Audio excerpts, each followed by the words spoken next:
Em outubro de 2019 eu adoeci. E foi muito, assim, assustador, porque foi do nada. E quando eu fui tomar banho, eu tirei a roupa e eu assustei, porque eu tava cheia de hematomas. Parecia que eu tinha sido atropelada.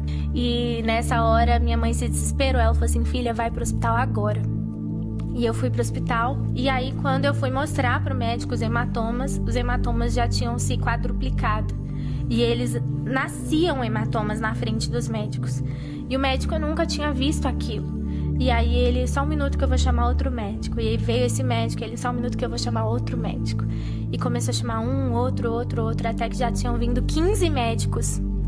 E nenhum dos médicos sabiam o que eu tinha. E a gente começou a procurar os melhores médicos que a gente podia.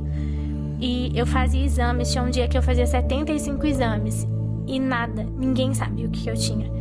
E tipo, a gente já tinha procurado os melhores médicos do Brasil. E você sentar na frente de um dos melhores. E ele falou assim, olha, tem coisas que a medicina não é capaz de explicar. Tem doenças que a gente não entende. E o que a gente entendeu, a gente fez os exames mais tops, os mais avançados. E tudo consta como inconclusivo. Tem doenças que a medicina ainda não sabe que existe. E a gente não consegue explicar o que a filha de vocês tem. E aí a gente entrou no carro para voltar para Belo Horizonte, para procurar outro médico, hospital ou qualquer coisa do tipo. E nisso que a gente foi voltar, o Senhor me deu uma visão. E nessa visão eu via o meu irmão pequenininho no consultório de um médico. E eu via o meu irmão entrando lá, meu pai e minha mãe, e a conversa acontecendo, e eu lia na porta o nome desse médico, Dr. Bernardo Gontijo. E de repente eu acordei da visão e o Espírito Santo falou assim comigo, você tem que ir nesse médico. E quando eu cheguei lá, ele é um médico de doenças raras.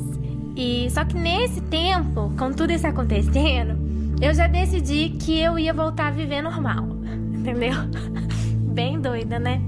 E eu tomei essa decisão. Falei, eu vou voltar a fazer o que Deus me mandou fazer. Eu vou servir. Eu tô doente, mas Deus continua curando. Eu tô com problema, mas Deus resolve os problemas. Porque não tem cura, Deus tem milagre. Com isso tudo, eu apresentei e ministrei e preguei o Congresso Moças Diante do Trono. Profetizei cura para muitas jovens. Orei por muitas jovens, porque eu entendo que não é porque eu tô doente que Deus não é um Deus que cura. Deus é independente como eu esteja. Ele sempre é. E nesse processo todo, eu recebo uma ligação de uma pastora de Manaus, de uma agenda que estava marcada, né, antes de eu adoecer. E ela falou assim, oi Lu, tudo bem? Eu tô ligando pra... Aí eu pensei, né, cancelar, Covid. Ela falou assim, pra confirmar. E aí eu tava pronta pra falar com ela, né, pastora?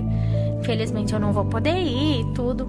E aí quando eu fui falar com ela, o Espírito Santo falou assim comigo, você vai. E quando eu cheguei, essa é a parte mais linda. Quando eu cheguei, tinha uma salinha, sala pastoral, assim, né? O pessoal chama de sala VIP, mas eu não gosto desse termo.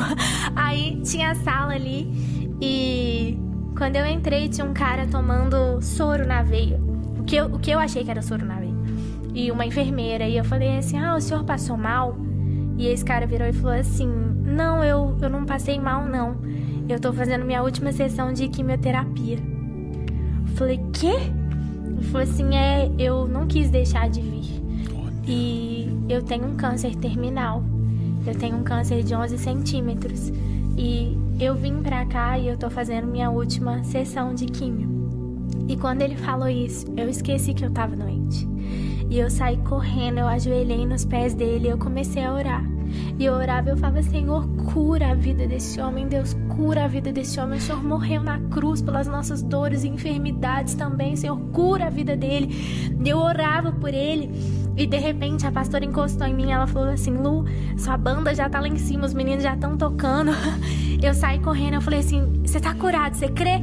Aí ele, amém. E eu saí correndo e fui ministrar. E quase 99,9% dos congressos eu faço o louvor e a pregação, mas nesse era só o louvor. E aí eu falei assim, eu ministrei, foi um poder, assim, poucas vezes eu senti esse poder do Senhor nessa ministração. Eu acho que literalmente, né, era entre vida e morte ali.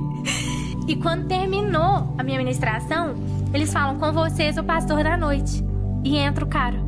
Ele vira e fala assim, ó, tem 11 anos que eu luto contra o câncer e eu já tô no estágio terminal, mas enquanto eu viver eu vou fazer o que Deus me chamou pra fazer. E ele começou a pregar e eu lembro que eu falei, nossa, 11 anos que as pessoas oram por ele, quem sou eu? E saímos de lá, eu voltei, né, pro lugar onde eu tava e quando eu fui tomar banho, assim como no começo desse testemunho, eu tirei a roupa e eu não tinha mais nenhum hematoma. Enquanto eu orava para que outra pessoa fosse curada, Deus me curou. E o mais lindo, pastor, é que quando eu voltei, liguei pro meu médico, eu falei assim, doutor, eu fui curada. E ele falou assim, olha, não tem como, você tá tomando seus antidepressivos? Ele tinha me dado pra eu entender a situação. Eu falei, não tô, porque eu não tô precisando disso. Eu falei assim, eu fui curada. Ele falou, não tem jeito de você ter sido curada, isso é uma doença que não tem cura. Eu falei, quando eu voltar, você vai me ver, eu fui curada. E quando eu voltei, ele e os 15 médicos atestaram que eu fui a primeira pessoa a ser curada dessa doença. E pra finalizar, nesse dia que eu recebi o atestado de cura, e eu recebo um WhatsApp.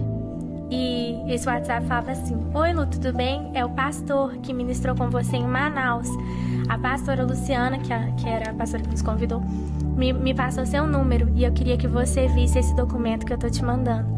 E quando eu abri o documento, falava assim, e nenhuma célula cancerígena se encontra mais presente. Meu! Esse é o nosso Deus.